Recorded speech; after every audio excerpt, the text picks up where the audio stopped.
ওয়া ইয়ারফাহু বিহি দারাজাত, এবং যে আমল করলে তোমাদের মর্যাদা অনেক গুণে আল্লাহ তাআলা গুণান্বিত করবেন। তখন সাহাবীগণ বললেন, ক্বালু বালা ইয়া রাসূলুল্লাহ, হে আল্লাহর রাসূল সাল্লাল্লাহু আলাইহি সাল্লাম, হ্যাঁ সেটা আমাদেরকে বলে দিন। তখন আল্লাহ রাসূল সাল্লাল্লাহু আলাইহি সাল্লাম তিনটি বাক্য বললেন। এক, ইসবাগুল উযুই আলাল মাকারি, কষ্ট হলেও, কষ্ট থাকা সত্ত্বেও তোমরা সুন্দরভাবে উযু করো।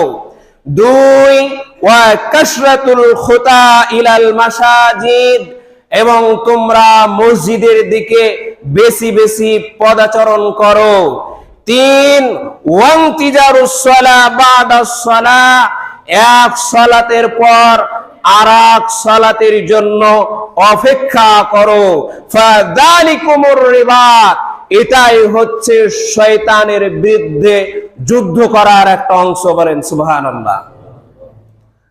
তাহলে শীতকালীন আমলের মধ্যে যদি আমরা সুন্দরভাবে উযু করতে পারি, ঠান্ডা লাগছে, ঠান্ডা লাগা সত্ত্বেও আমরা কষ্ট করে যদি সুন্দরভাবে উযু করি, তাহলে আল্লাহ কি করবেন? কি করবেন? দুইটা পুরস্কার। এক নম্বর পুরস্কার হচ্ছে আপনার জিন্দেগির গুনাহগুলো